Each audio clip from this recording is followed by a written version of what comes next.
Okey, kita akan masuk bab 2 iaitu klasifikasi akaun dan persamaan akaun. Ini adalah asas yang cikgu selalu sebut tu yang perlu awak faham.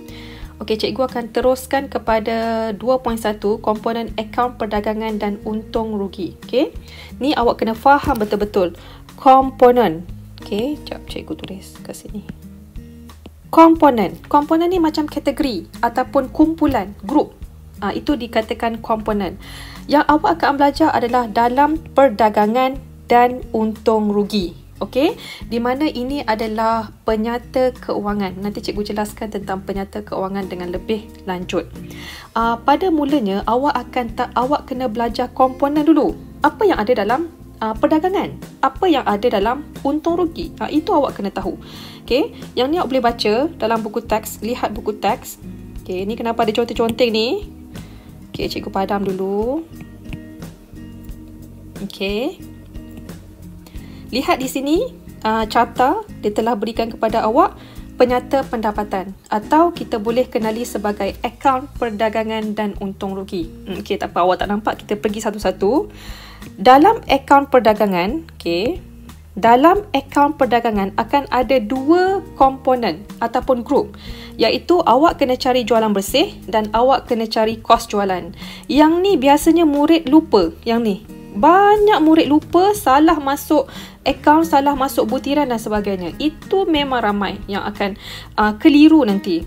Kemudian akaun untung rugi. Awak kena tahu apa grup yang ada dalam akaun untung rugi, iaitu hasil dan belanja. Untuk yang ni senang awak nampak. Tapi untuk yang ni, itu yang awak kata susahnya format penyata keuangan. Sebenarnya dia tak susah. Awak kena tengok satu persatu dulu komponen-komponen ini. Okey? Seterusnya, kita pergi lagi. Okey. Kita pergi lagi. Detail komponen tu. Apa yang dikatakan dengan komponen perdagangan? Akaun perdagangan. Apa yang ada dalam akaun perdagangan? Awak lihat satu persatu. Pertama tadi dia kata komponen yang pertama adalah jualan bersih. Bagaimana nak dapat jualan bersih? Jualan tolak pulangan jualan. Itu je. Kalau exam keluar, nak cari jualan bersih, jualan, awak tolaklah dengan pulangan jualan. Awak lihat dalam soalan, ada tak jualan? Ambil.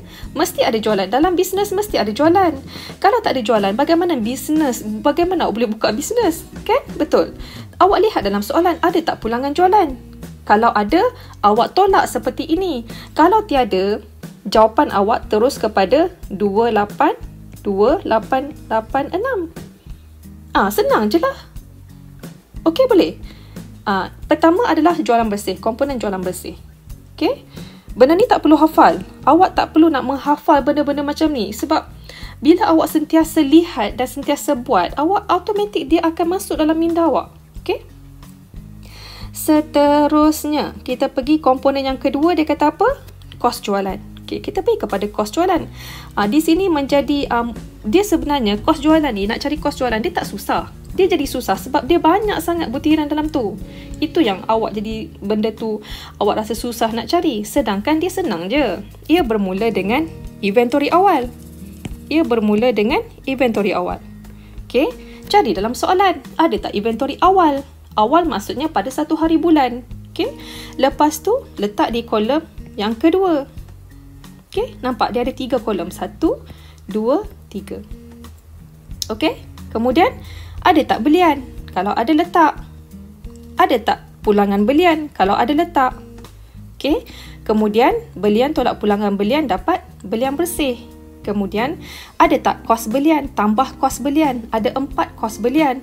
Angkutan masuk, duty atas belian, insurans atas belian dan juga upah atas belian. Ada 4. Kalau ada, awak tambah dan awak akan dapat kos barang untuk dijual. Okey, untuk video cara nak sediakan akaun perdagangan dan untung rugi, cikgu dah masuk dalam YouTube cikgu. Awak boleh cari penyata keuangan tanpa pelarasan. Memang cikgu dah ajar cara nak bukan hafal lah, cara nak bagi nampak satu persatu dia kolom di mana. Cikgu dah jelaskan dalam YouTube cikgu. Awak boleh lihat. Okey? So apa lagi komponen dalam kos jualan? Tolak inventory akhir. Inilah awak dapat selepas tolak inventory akhir, awak dapat kos jualan. Itu adalah komponen kos jualan ataupun kategori dalam kos jualan. Okay, bagaimana nak dapat kos jualan? Kena ada inventory awal, kena ada belian, kena ada perkara-perkara yang lain dalam tu. Okay, boleh. Ini yang dikatakan komponen dalam perdagangan.